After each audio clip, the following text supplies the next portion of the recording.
48 घंटे होने को है, अभी तक मेरठ पुलिस के हाथ खाली हैं। पुलिस का दावा है कि इस हत्याकांड में तमाम टीमों को लगा दिया गया है। दलित बच्ची का किडनैप कर लिया गया है और उसकी मां की हत्या कर दी गई है। मेरे साथ बहुजन समाज के एक बड़े धुरंधर नेता ओम सुधा जी लाइव जुड़ रहे हैं। सर, पहला रिएक्शन क्या है आपका मेरठ वाली घटना पर? अगर वो लड़की दलित नहीं होती, ब्राह्मण होती, ठाकुर होती, तो क्या अब तक अपराधी बाहर होते? या सबसे पहले तो मैं यह कहूंगा नवीन कि अगर वो लड़की गैर दलित होती, खासतौर पे अगर सवर्ण जाति की होती, तो यह नौबत ही नहीं आती। किसकी हिम्मत है इस देश में किसी मैं ये नहीं कहता कि किसी के साथ होना चाहिए, लेकिन भारत की जो व्यवस्था है, सामाजिक व्यवस्था जो है, जातियों का जो ताना बाना है, जातियों के आधार पर जो ऊंचा और नीचा का जो षड्यंत्र किया गया है ब्राह्मणवादी व्यवस्था द्वारा, उसमें यह तो है कि यह सिर्फ दलितों के साथ हो सकता है। और देखिए कि यह जो है एक श्रृंखलाबद्ध तरीके से उत्तर प्रदेश में किस तरह हो रहा है। बात केवल मैं हाथरस की याद नहीं दिलाऊंगा, बल्कि पूरे श्रृंखलाबद्ध तरीके से आप देखिए पूरे देश भर में जो है दलितों के उत्पीड़न के मामले बढ़ गए। ऐसा समझते हैं क्यों होता है? आप न केवल दलितों के उत्पीड़न के मामले बढ़े हैं, बल्कि बाबा साहब के विचारधारा पर भी हमला बढ़ा है। हाल के दिनों में जिस तरह ग्वालियर में भी हुआ, और प्रशासन की जो चुप्पी होती है वह बहुत खतरनाक होती है। और इस तरह की हरकत बिना प्रशासन का जरूरी नहीं है कि हर बार प्रशासन आपको बोल के समर्थन करे। जैसे जुडिशियरी का ब्राह्मणिकल स्ट्रक्चर, वो आपको बोलकर सपोर्ट नहीं करता है। पुलिस व्यवस्था में जितने लोग जो है ब्राह्मणिकल स्ट्रक्चर वाले लोग हैं, मनुवादी मानसिकता के लोग हैं, बोलकर लिख कर थोड़ा ही सपोर्ट करते हैं। आपकी जाति पता चलनी चाहिए, और जाति तो सबसे पहले पता चलती है। आपकी जाति पता चलेगी और जो है खेल हो जाएगा। बहुत लोग बोलते हैं कि अब समाज बदल रहा है।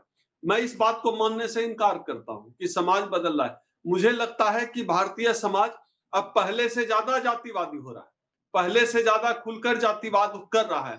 अभी एक आपने नवीन देखा होगा, और हमारे दर्शकों में ने भी देखा होगा, एक जो फोटो दो वायरल है, एक जनरल कास्ट का जो है स्मशान घाट है, एक शेड्यूल कास्ट का स्मशान घाट है। पता नहीं उस तस्वीर में कितनी सच्चाई है, लेकिन आप उससे समझिए कि जो है भारतीय समाज बदला नहीं है। पढ़ा लिखा समाज जो है जातिवादी नहीं होता है, मैं इस बात को नहीं मानता हूं। भारतीय समाज का स्वरूप पूरे दुनिया के समाज से अलग है। यह समाज जितना पढ़ेगा लिखेगा, जातिवाद के तरीके उतने महीन होते जाएंगे, उतना शार्प तरीके से जातिवाद करेगा। अगर ऐसा नहीं है तो मैं अपनी बात को सत्यापित करता हूं। आप बताइए, विश्वविद्यालय तो पढ़ाई लिखाई का अड्डा है। क्या इस देश में सबसे अधिक जातिवाद विश्वविद्यालय में नहीं होता है? कभी रोहित वेमुला को इसका शिकार होना पड़ता है, कभी मुथु कृष्णा को शिकार होना पड़ता है, और अभी हाल में भी ये घटनाएं अभी और हुई है। तो पूरे देश में जो है इस तरह की श्रृंखला चल रही है, और ऐसा इसलिए हो रहा है क्योंकि देश में मनुवादी व्यवस्था कायम है। आप देखिए ना, इस देश में किस मानसिकता के लोग हैं। अभी जम्मू कश्मीर में एक मेडिकल कॉलेज बंद हो गया तो लोग सेलिब्रेट कर रहे हैं। किस मानसिकता के लोग हैं? आप कॉलेज बंद होने पर सेलिब्रेट कर रहे हैं और कहते हैं कि आप विश्व गुरु हैं, आप समाज के तौर पर मैच्योर हो गए। मुझे लगता है कि यह समाज जाति के दलदल में और भी गहरे जा रहा है। नवीन, लेकिन कहा जा रहा है सर, एक न्यू इंडिया है, स्वागत कीजिए, ये सभी चीजें न्यू नॉर्मल हैं। चूरू में जो है, थाने के अंदर महिला पुलिसकर्मी के साथ गैंगरेप किया जाता है। बड़ोदरा में 15 साल की मासूम के साथ गैंगरेप होता है। यही तो न्यू इंडिया है। सबसे दिलचस्प यह है कि इस न्यू इंडिया में SC ST OBC और माइनॉरिटी की हालत आप समझ लीजिए। अभी 3 दिन पहले एक लड़की रिहा हुई है 5 साल बाद, उसके खिलाफ एक भी सबूत कोर्ट में नहीं मिला। आप समझिए 5 साल तक कोई लड़की जो है जेल में बिना किसी गुनाह के रखती है, उसके उस 5 साल का जो है कौन करेगा हिसाब किताब। और बात केवल उस बच्ची की नहीं है जो 5 साल बाद जेल से बेगुनाह होकर रिहा हुई है, बल्कि देश के जेलों में मैं उन तमाम SC ST OBC और माइनॉरिटी समाज के कैदियों की बात कर रहा हूं, आरोपियों की बात कर रहा हूं, जिनका आरोप साबित नहीं हुए, ट्रायल चल रहे हैं बरसों से और वो जेल बंद है। और अधिकांश लोग बेगुनाह होकर बाहर होते हैं, गवाह के अभाव में, सबूत के अभाव में, या फिर अलग अलग वजहों से जो है बाहर होते हैं। यह जो देश की जो प्रशासनिक व्यवस्था है, आप समझिए क्यों ऐसी व्यवस्था है कि जो SC ST OBC समाज का व्यक्ति ही सबसे अधिक जेल में बंद होता है।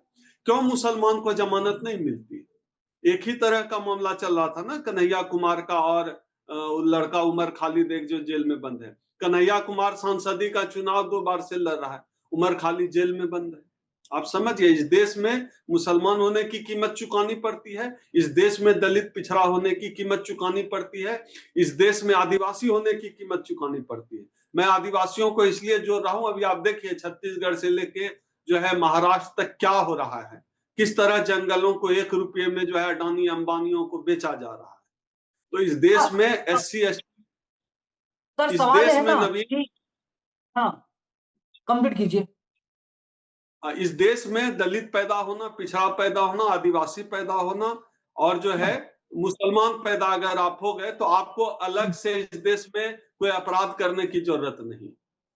हाँ, सवाल यह है कि आगे आप लोग क्या करेंगे मेरठ वाले केस में, क्योंकि चंद्रशेखर आजाद ने कॉल दी है, वे मेरठ पहुंच रहे हैं, तमाम लोग मेरठ पहुंच भी गए हैं, मायावती भी सक्रिय हैं, ट्वीट उन्होंने किया, लेकिन अपराधी अभी भी फरार हैं। लड़की कहां पर है कोई अता पता नहीं है, लड़की जिंदा है, लड़की मर गई, मार दी गई, गैंगरेप किया गया, रेप किया गया, या लड़की सुरक्षित है। देखिए नवीन क्या है कि हम सबों का इतिहास है, हम लोगों ने इस देश में पानी पीने का हक भी जो है बाबा साहब ने जो है महार सत्याग्रह किया, महार आंदोलन किया, जिसके 100 साल पूरे हो रहे हैं 2026 में। तो हम लोगों को पानी पीने का हक भी जो है लड़कर हासिल हुआ है। पढ़ने का हक तब मिला जब माता सावित्रीबाई फुले के शरीर पर गोबर फेंका गया, पत्थर फेंका गया। तो हम लोगों के लिए आत्मसम्मान भरी जिंदगी जो है बहुत आसान नहीं होने वाली है और न्याय की यह लड़ाई बहुत लंबी चलेगी। हम लोग, मैं खुद ही लगभग पिछले 2 दशक से बहुजन समाज की लड़ाई लड़ रहा हूँ, SC ST OBC समाज की लड़ाई लड़ रहा हूँ। मुझ पर भी कई तरह के हमले होते रहते हैं, कई तरह के न्याय प्रक्रियाओं से गुजरते रहते हैं, कई तरह के साजिश होते रहते हैं। कभी उस साजिश में कोई अपना भी शामिल होता है जो उस व्यवस्था का मोहरा होता है। लेकिन यह समाज के लिए आत्मसम्मान भरी जिंदगी नवीन बहुत आसान नहीं है और न्याय पाना तो और भी बड़ी मुश्किल है। कैसे न्याय मिलेगा? प्रशासनिक व्यवस्था में जो डिसीजन मेकिंग जो बॉडी है उसमें हमारे लोग नहीं है, जुडिशियरी में हमारे लोग नहीं है, तो कहां से न्याय मिलेगा? इस पूरी जो व्यवस्था है वह व्यवस्था आज भी मनुवादी व्यवस्था है। तभी तो आप देखिए ना कैसे कोई जो है, एक कोई मिश्रा है, वो जो है बाबा साहब का पुतला जला देता है। इस देश में संविधान भी जलाया गया है और इस देश में संविधान निर्माता का पुतला जलाया गया और संविधान निर्माता की मूर्तियां रोज तोड़ी जाती है। ऐसा कैसे होता? आप समझिए ना, सर यही न्यू इंडिया। हाँ, सर सवाल अब उठ रहा है कि भारत बंद की बात तो लगातार हमारे देश में होती है, दलितों ने भारत बंद किया, मोदी सरकार घुटने पर आई। क्या आपको नहीं लगता ऐसा कि अगर भारत बंद की कॉल दे बहुजन समाज के लोग, आप जैसे तमाम लोग, हो सकता है कुछ इंसाफ हो? हाथरस वाला केस जो है, जो उसके वकील है नोन प्राचा, उनसे मेरी बात हुई, उन्होंने कहा कि देखिए हाथरस वाले केस में उस बेटी की लाश को रात में जलाया गया था, अभी तक मुकदमा दर्ज नहीं हुआ और उम्मीद है कि यहाँ पर भी मुकदमा दर्ज नहीं होगा। पुलिस बड़ी बड़ी बातें करती है, वो अलग मामला है। ये आप बिल्कुल सही कह रहे हैं। अब जो है पानी जो है नाक से ऊपर चला गया है। अभी पिछले दिनों इन तमाम मसलों पर हमने 28 दिसंबर को कॉन्स्टिट्यूशन क्लब में एक बैठक भी की थी कि तमाम मुद्दों के अलावा उसमें यह महत्वपूर्ण मुद्दा था कि देश भर में दलित उत्पीड़न के मामले बढ़े। मुझे लगता है कि अब जो है व्यापक तौर पर हम लोगों को गंभीर होकर SC ST OBC समाज के लोगों को इस पर विचार करना होगा और हम लोग तो लगातार कार्यक्रम कर ही रहे हैं लोगों को एकजुट करने के लिए। हम तो एक संगठन के तौर पर हम लोग जो है कार्यक्रम कर रहे हैं। संगठन जिस तरह कार्यक्रम करता है, लोगों को जोड़ना, लोगों को अवेयर करना, हक अधिकार के प्रति जागृत करना, संगठित होकर संघर्ष के लिए संगठित करके समाज को तैयार करना, तो वह कोई जो है ओवरनाइट कार्यक्रम नहीं होता नवीन जी। हम लोग संगठन के तौर पर उसके लिए लगातार काम कर रहे हैं, उसके लिए तैयारी कर रहे हैं। और यह जो मेरठ का जो मामला हुआ है सरधना का, इस मामले पर हमारे संगठन के लोग अभी घटना स्थल पर मौजूद हैं और हम लोग जो है इस पूरे मामले पर सब मिलकर, पूरा समाज मिलकर क्या निर्णय लेता है, क्योंकि अब जो है मुझे लगता है कि पहले लगता था कि सिर्फ मुसलमान मारे जाएंगे, लेकिन जो स्थिति बन रही है अब लगता है कि बारी दलितों की आ गई है, अब हमारा नंबर भी आ गया है। हम लोगों के हाथ बंधे हुए हैं, क्योंकि हम लोग बाबा साहब डॉक्टर अंबेडकर और उनकी व्यवस्था और उनके संविधान को मानते हैं, इसलिए हम अपनी लड़ाई को संवैधानिक तरीके से लड़ते हैं, जो लड़ाई थोड़ी धीमी होती है। लेकिन इसका यह मतलब नहीं है कि हमें कमजोर समझा जाए, क्योंकि हमारा इतिहास भीमा कोरेगांव का इतिहास है। इस देश की सरकारों को चेत जाना चाहिए, इस देश की सरकारों को समझना पड़ेगा कि इस देश का दलित पिछड़ा जो है केवल वोट बैंक नहीं है, हम भी इस देश के नागरिक हैं, हम भी सामान्य मनुष्य हैं। हमारे इस देश के संविधान में हमें भी बराबरी का दर्जा मिला है, हमें भी तमाम जो संरक्षण कानूनी हैं वो प्राप्त हैं, और इस जाति व्यवस्था के खिलाफ इस सरकार को भी ठोस कदम उठाना पड़ेगा। लेकिन आप देखिए, अभी मैं देख रहा था कि सवर्ण जाति के लिए बिहार में जो आयोग, उच्च जाति, उसका कैप्शन है जो बैनर लगाया है, उच्च जाति के लिए सरकार जो है आयोग बना। भाई, सरकार कैसे किसी को उच्च बोल सकती है? अगर सरकार किसी को उच्च बोलती है तो कोई निम्न भी है। तो बाबा साहब डॉक्टर अंबेडकर ने के संविधान ने तो इस उच्च नीच के भेदभाव को खत्म किया था ना, और जो ये कथित बिल्कुल। तथा कथित रूप से जो नीची जातियां थी उनको शेड्यूल कास्ट में लाया था।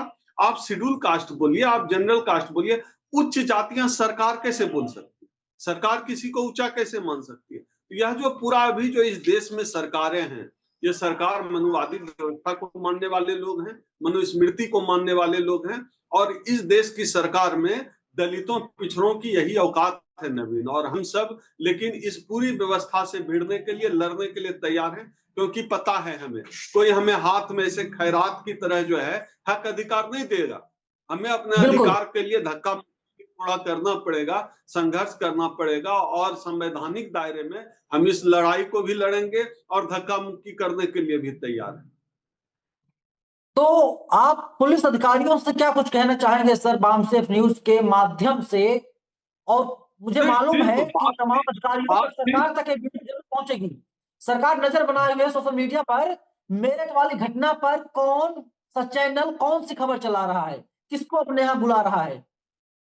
बात सिर्फ जो है इस घटना की नहीं है, और जो कि आप किसी एक प्रशासनिक अधिकारी को, एसएसपी को फोन करके बोल दें, यह कौन सी मानसिकता है जो दलितों को इंसान नहीं समझता है?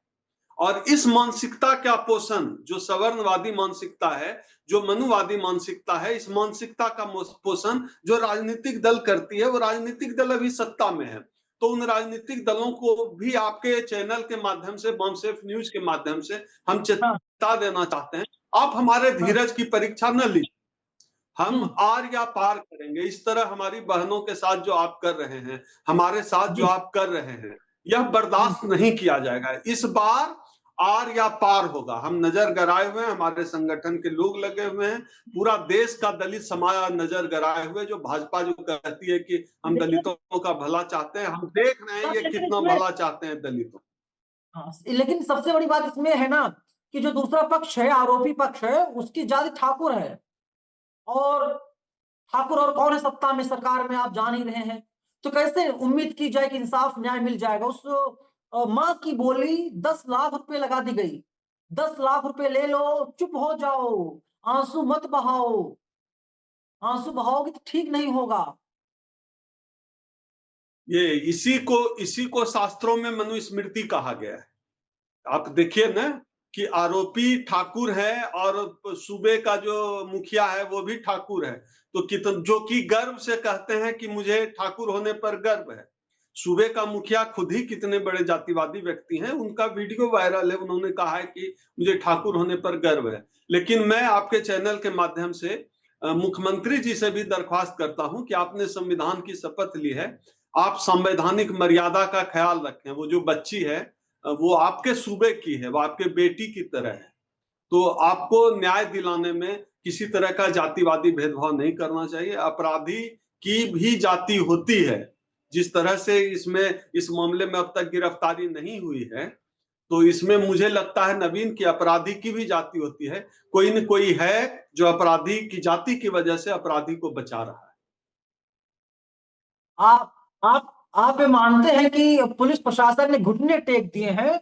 48 घंटे होने को है, मामला मीडिया में आया, सोशल मीडिया में आया, हमारे और आप जैसे लोगों ने जब आवाज उठाई तब पुलिस सक्रिय होती है, मामला बिगड़ जाएगा, ये राष्ट्रीय मामला बहुत बन जाएगा।